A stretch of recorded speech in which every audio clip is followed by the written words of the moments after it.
¿qué tal? ¿Cómo estás? Aujourd'hui, je suis toujours à Batimat. Ça fait plusieurs jours maintenant qu'on est à Batimat. Une interview, puisque j'ai eu la chance de rencontrer, il y a quelques semaines de ça, Mousse. On s'était rencontré à Rodez, au Maxuti. Donc, il est artisan. On va en parler tous les deux. Et son parcours, en fait, son parcours d'artisan, la façon qu'il a travaillé dans son métier, en fait, j'ai trouvé que ça méritait vraiment. On a commencé à discuter tous les deux. Je dis, je trouve que ça mérite qu'on en parle tous les deux. Mousse, c'est quoi ton job? Alors moi je suis poseur d'enseigne et je pose tous les enseignes de supermarchés, de grands magasins, même de petits magasins des fois aussi, et tout ce qui est adhésif, vitrophanie, adhésif et beaucoup d'enseignes lumineuses surtout. Donc aujourd'hui tu fais de la pose, on l'a dit, donc tu n'es pas fabricant, donc tu travailles pour des fabricants. Exact, je travaille pour les fabricants, je fais que de la pose, j'ai un fourgon avec ma petite nacelle dessus, du coup ça intéresse beaucoup les fabricants. Et d'avoir un poseur avec le camion nacelle, ça leur évite de louer le camion nacelle et d'avoir un poseur. Et en plus, je suis électricien de base, donc ça les arrange encore plus parce que carton plein, électricité, enseigne, nacelle, il y a tout ce qu'il faut. Alors évidemment, moi je vous invite, je vais mettre son TikTok à aller voir ce qu'il fait sur TikTok. C'est hyper visuel. Enfin moi franchement j'adore, il fait des timelapses de ouf. Et puis en fait c'est chaud parce que la plupart du temps quand même je trouve que tu bosses tout seul en fait. Je bosse la majorité du temps tout seul. Après quand j'ai besoin d'un coup de main, je fais appel justement aux connaissances des réseaux. Ouais. Je fais surtout appel à eux comme Steph, comme Vasily, comme Steph Artisan Pose aussi, qui sont venus m'aider sur les chantiers et je trouve ça super parce que on dirait pas, mais les réseaux ça ouvre beaucoup de portes. Ouais, c'est clair, absolument. Donc depuis TikTok, on peut le dire, ça défonce tout en fait. Ça défonce tout. Ouais, c'est clair. Et c'est bien parce qu'en enseigne, il n'y a personne qui fait encore beaucoup, qui présente encore le métier des enseignes. Ouais. Et je suis content d'être un des premiers, entre guillemets, en France à le présenter. Ouais, dans cette niche, en fait, oui. Parce que c'est vrai que c'est un artisanat particulier. Du coup, on qualifie, c'est quoi? C'est plutôt électricien, plutôt, c'est quoi? On peut dire ou enseigniste, ou moi je dis poseur d'enseigne. Poseur d'enseigne. Poseur d'enseigne. Ok. Est-ce que tu peux nous dire comment tu es arrivé à ce métier?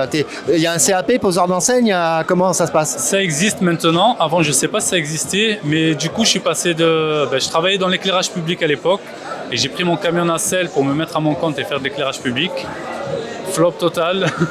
Ah ouais, donc t'as commencé ta carrière par un échec en fait, on peut dire. Oui. Ok. Flop total.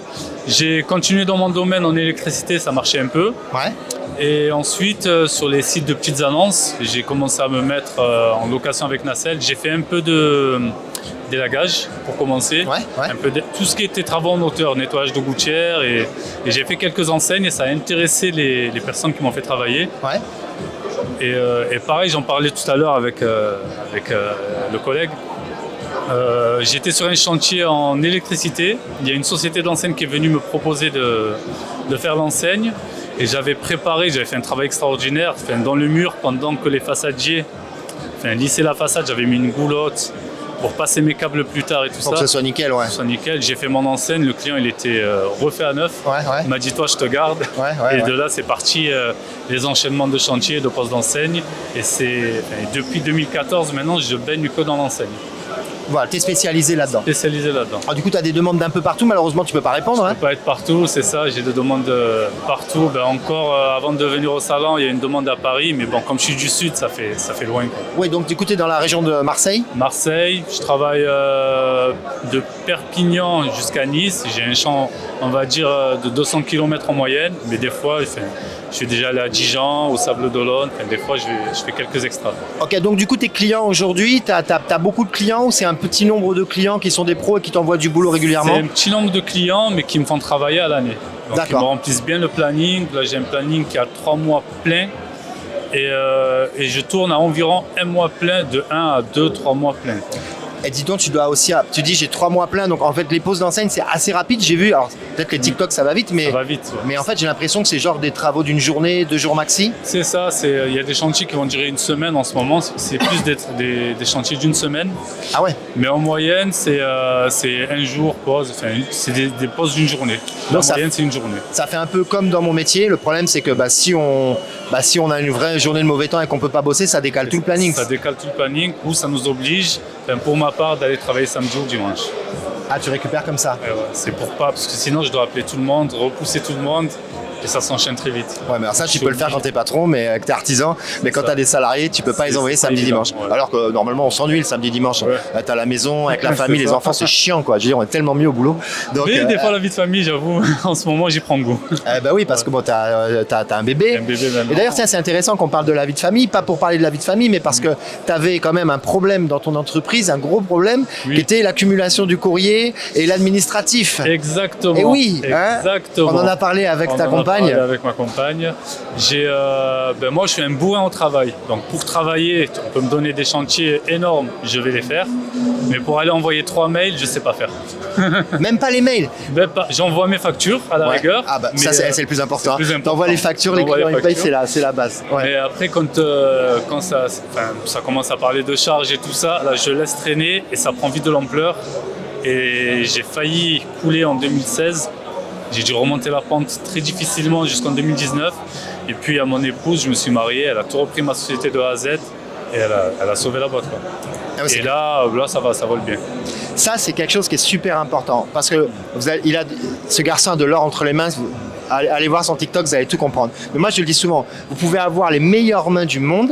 Si vous n'êtes pas sérieux dans les papiers, c'est la merde. Alors, vous n'avez pas forcément un conjoint. Moi, j'ai eu la chance de trouver une femme qui peut faire ça. Mais prenez une secrétaire, pas salariée, parce que c'est chaud de prendre un salarié au début, mais prenez une secrétaire indépendante. Mais vous pouvez pas laisser tomber les papiers, c'est pas possible. Vous devez absolument gérer ça. Sinon, ça va vous mener à la faillite, alors que vous avez un super business et vous allez vous retrouver à redevenir salarié. Exactement. C'est dommage. Je Et avoir trouve. même des dettes derrière. Et des dettes, ça bah peut oui. aller très loin. Ah, mais ça peut aller très loin, bien sûr. Quand on ferme une boîte, effectivement, on peut se retrouver avec des dettes qu'on va devoir payer après quand on est salarié. Hein, c'est des dettes personnelles. C'est-à-dire que non seulement on trouve un boulot salarié qui est moins bien payé, mais en plus, il faut rembourser les dettes. C'est chaud. Ouais, tout ce qu'on doit, quoi. Hein. Donc aujourd'hui, ta femme, elle gère quoi? Elle mâche le travail de l'expert comptable, en gros. Ouais. Donc elle prépare tous les dossiers pour chaque mois, quoi.